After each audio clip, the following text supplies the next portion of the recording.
7:45 de la mañana. A esta hora nos acompaña en el estudio en Guayaquil Roberto Luque, ministro de Transporte y Obras Públicas. Gracias por estar con nosotros. Bienvenido. Gracias, Liz. Buenos días. Mucho gusto estar aquí. Ministro, varios temas que tratar. Quiero empezar con, hasta ahora, lo que se ha aprobado en la Asamblea dentro de este proyecto económico urgente que envió el presidente y que tiene que ver con esta reducción del IVA al 5% en temas de construcción. ¿Cuál es su primera impresión sobre eso? Bueno, el primer tema es que el 5% está destinado, es una propuesta de campaña del presidente Daniel Noboa, destinado a dinamizar la economía en un sector que le genera empleo a mucha gente. Pensemos en las personas que venden almuerzos, en las obras de construcción y todos los servicios y bienes y materiales asociados al tema de la construcción. Con esa ley lo que se busca es que los materiales valgan menos y que se pueda dinamizar. Eso se suma a la devolución del IVA para proyectos inmobiliarios que está en la primera ley económica urgente, cuyo reglamento acaba de ser aprobado el día de ayer o está por aprobarse el día de hoy. Y ya que usted habla de reglamentos, también de la alianza público-privada. Sí, en la primera ley económica urgente, recuerde que teníamos el tema de los incentivos tributarios para la generación de empleo, en donde está el tema de la devolución del IVA, pero aparte había un capítulo sobre las inversiones público-privadas, que es una ley primaria que va a generar que proyectos de infraestructura, no solo viales, no solo puentes, no solo carreteras, sino también puertos, aeropuertos, infraestructura en otras áreas como energía, minas y petróleo, puedan ser construidos con inversión privada. Ahora, pero sin embargo, todavía dentro de ese proyecto económico urgente falta lo que el presidente consideraría más importante en materia de recaudación, que tiene que ver con el IVA. Bueno, eso todavía está con un signo de interrogación. Sí, esperemos que el día viernes salga. La verdad es que la situación económica está muy mal y necesitamos fondos para pelear una guerra y también necesitamos fondos independientes de la guerra porque la situación está muy mal.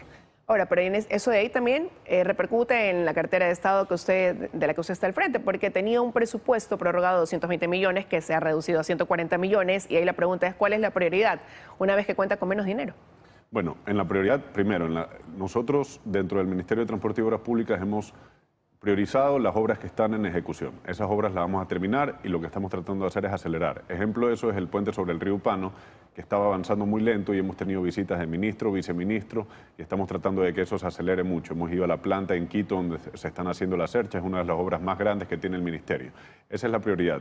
De ahí tenemos unas compras de maquinarias y puentes Bailey que siempre son necesarios tener para la ubicación y para la atención, así se apropia con recursos propios.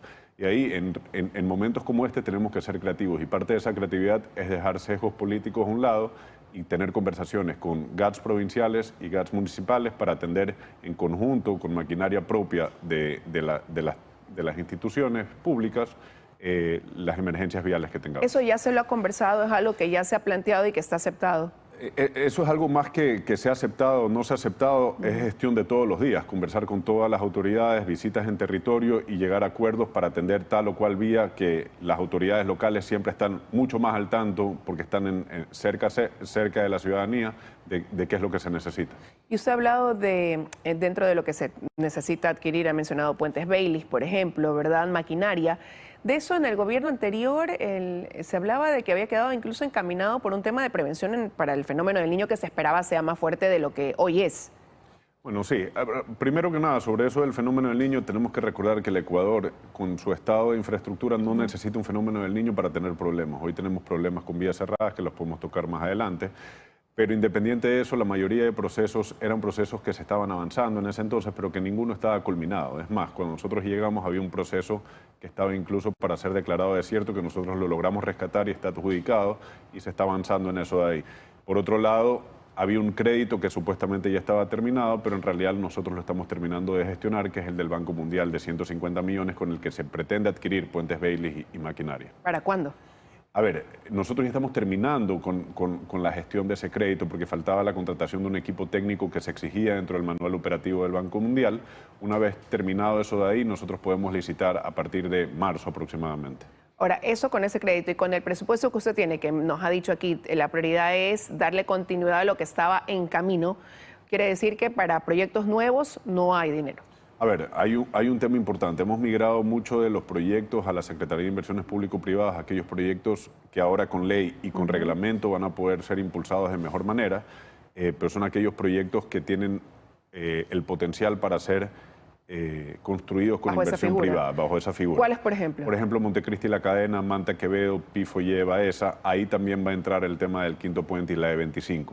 Esos dos proyectos, esos dos últimos proyectos son proyectos de grandes inversiones y son un poco más complejos de los otros tres que estoy diciendo, en donde la inversión que se requiere es menor y técnicamente ya están construidos, digamos, la mayor inversión ya está hecha, entonces la inversión que necesita hacer el privado es un poco menor. ¿Y esto ha llevado a alterar ese cronograma de trabajo quizás que usted se planteó como hoja de ruta para este 2024 o se mantiene? El problema es que las necesidades del país son tantas en infraestructura que tenemos mucho por hacer. Tenemos un programa que si es que se va subiendo el techo presupuestario con el aumento general del presupuesto del Estado, podríamos incorporar varias cosas. Dentro del crédito del Banco Mundial, por ejemplo, tenemos un remanente para obras en donde lo que queremos hacer es la atención de puntos críticos, no quizás construir una vía de 100 kilómetros, pero entre esa vía de 100 kilómetros que existe, si puedo atender 3 o 4 puntos de 20 metros que son los más críticos, ya estoy haciendo bastante por esa vía y por la conectividad. Entonces ese va a ser el enfoque que le vamos a dar.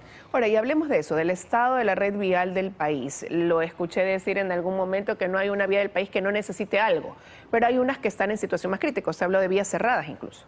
Sí, hay en Sucumbíos tenemos Lumbaqui, La Bonita, El Playón, en el sector Puente del Garrapatal, en el kilómetro 28 tenemos una vía cerrada, en Napo, Baeza, El Reventador, Nueva Loja también tenemos la vía cerrada, Sud Conchacay también tenemos la vía cerrada y la de Chimborazo en el sector de Alausí, que todos sabemos lo que sucedió el año pasado en marzo, el deslave, ahí también tenemos una vía cerrada.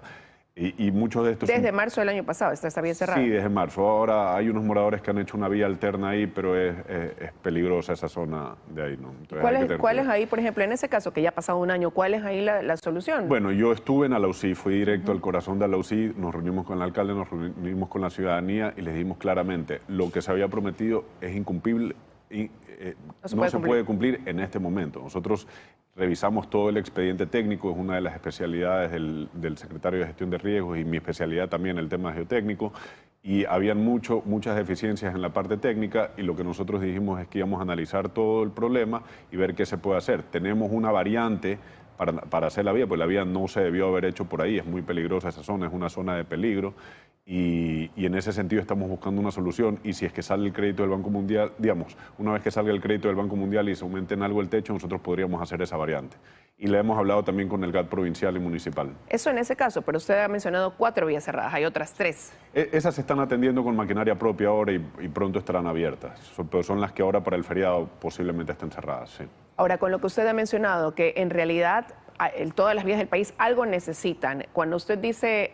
¿Algo necesitan? ¿A qué se refiere? ¿Mantenimiento? Yo me refiero a que en las vías, en todas las regiones del país se necesita algo. El tema es que cuando uno va a territorio, siempre hay gente que le dice, necesito esta vía está súper dañada. Y yo les digo, esto es extrapolable a todo el país, esto no es algo suyo. Porque, ¿qué es lo que pasa? Cuando uno deja de gastar en mantenimiento, $1 que no se gasta en mantenimiento significa 8 a 15 dólares gastados en rehabilitación o reconstrucción. Es decir, si el presupuesto del ministerio ha sido bajo en mantenimiento todos estos años, evidentemente hoy las necesidades son más grandes. ¿Eso ha pasado? ¿No se les ha dado mantenimiento desde hace cuánto tiempo? ¿Qué es lo que usted ha podido detectar en ese sentido? Lo que pasa es que la red vial del Ecuador es muy buena en cobertura. Nosotros tenemos una muy buena densidad de vías por kilómetro cuadrado. No es que hace falta alguna vía en particular nueva como para aumentar esa red vial. Tenemos 10.000 kilómetros de vía en 250.000 kilómetros cuadrados. Colombia tiene creo que 20.000 kilómetros de vía en 4 veces el área, por dar un ejemplo. Eso hace que nuestro costo de mantenimiento debiera ser alrededor de 1% del PIB, $1.000 millones anuales, y ese presupuesto no lo hemos tenido. ¿No ha sido la prioridad? No necesariamente no ha sido la prioridad, pero no ha habido los recursos para destinarlos a mantenimiento. ¿Y esto desde hace cuánto tiempo atrás? Más o menos 7, 8 años. Varios gobiernos. Sí. Increíble. Y bueno, y ahora está dentro de su hoja de trabajo. Usted ha dicho que no hay dinero tampoco.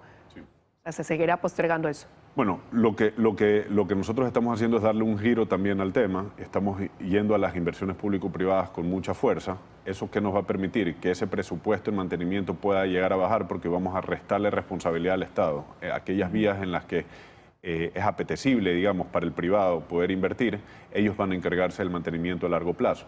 Eso va a hacer que nuestra responsabilidad sea sobre aquellas vías que no son apetecibles, la de menor tráfico, y ahí nosotros nos encargamos de esas obras. Cuando hablamos de alianzas públicos-privadas, usted dijo ahí entraría, por ejemplo, el Quinto Puente, sin necesidad de que todavía se haya abierto o se ha dado paso al concurso o al respectivo procedimiento para llegar a eso. Ya habían empresas interesadas. ¿Cuánto se ha avanzado? ¿En qué fase está? ¿Cómo va? Lo importante es que se está avanzando en el estudio de tráfico. No hay un project finance, que es un proyecto a largo plazo en donde viene alguien a financiar, diseñar, construir y operar, que no se puede dar sin saber cuál es la demanda que va a tener, cuál es el nivel de ingresos que se va a tener. Y ese es el análisis que se está haciendo ahora. ¿Por qué no se lo ha hecho antes? No es que no se lo ha hecho, pero se lo ha hecho solo pensando en que va a existir el puente. Pero ese no es parte del problema. Una vez que existe el puente, en el momento en que le metemos la tarifa, esa demanda puede verse afectada. Y eso es muy importante considerarlo, sobre todo en un proyecto que sabemos que es caro. 750 puede llegar a costar como bajo, hay gente que dice 1000. Independiente de eso, son montos sumamente grandes que tenemos que ver cómo se lo va a recuperar. Hay gente que se asusta porque también el peaje normalmente y convencionalmente aquí ha sido $1. Ese es otro tema que hay que hablarlo. Aquí los peajes los subsidiamos, así como hay subsidio a las gasolinas, los peajes se subsidian. Y con ese peaje, ese puente no sale, entonces tenemos que manejar un peaje mayor. Y en ese tema, también su presión, subsidio a los combustibles, que hoy también lo analiza el gobierno. Sí, hoy lo estamos analizando, sobre todo el subsidio a la gasolina. Estamos partiendo de un análisis técnico de revisar la data, las bases de datos y entender bien quiénes son los afectados. Hacer un análisis sincero y un diagnóstico sincero. Es decir, que vamos a hacer algo así, tenemos que saber exactamente quiénes son los afectados. Esa data no la hemos encontrado, la estamos trabajando para, una vez hecho eso, determinar cuál es la mejor manera para o focalizar o compensar el... Y eso debe ser un cruce de información entre varias instituciones, como para poder tener depurado ese listado. Sí, estamos trabajando SRI, ANT, el Ministerio de Energía y Finanzas y el Ministerio de Energía y Minas. Ahora, ¿y el camino va solo por las gasolinas o se piensa también en algún momento incluir el diésel? Por el momento solo las gasolinas, el presidente lo ha dicho, y no se piensa afectar a los más necesitados, a los más pobres. Ahorita estamos viendo en las gasolinas, si es que se llega a liberalizar, quiénes son los más afectados para ver cómo se compensa ese sector. Pero en todo caso, ¿habrá, usted cree, una respuesta en ese sentido en el corto tiempo? El presidente dijo que el segundo trimestre del año quería implementar eso y nosotros estamos con ese calendario. Ahora, en el tema también portuario, que guarda relación con la cartera de transporte y obras públicas, con la salida precisamente de una de estas grandes navieras, ¿cómo se marca la situación? A ver, ahí tenemos que entender claro cuál es la situación portuaria en Guayaquil. En Guayaquil tenemos los puertos concesionados, que son dos. Contecón, que maneja carga contenerizada, Andipuerto, que maneja carga al granel, y en Pozorja tenemos a DP World, que es multipropósito. Y tenemos los puertos privados de Guayaquil. Entonces, la carga ha salido 2 navieras de Contecón y ellos están preocupados, estamos trabajando con ellos en ver qué se puede hacer, porque en ese sentido el Estado también está perdiendo una vez que se vaya la carga. Entonces, estamos tratando de ver que las condiciones sean iguales para todos los puertos y que se pueda trabajar en que se recuperen réditos y regalías del Estado. Para eso quiero agradecerle, ministro, que haya estado esta mañana con nosotros con el análisis de varios temas. Muchas gracias, un gusto haber estado aquí. Que tenga un buen día, son ya las 7:58 de la mañana, con eso estamos concluyendo este espacio de noticias, ya vienen las de la comunidad. Que tengan un buen día.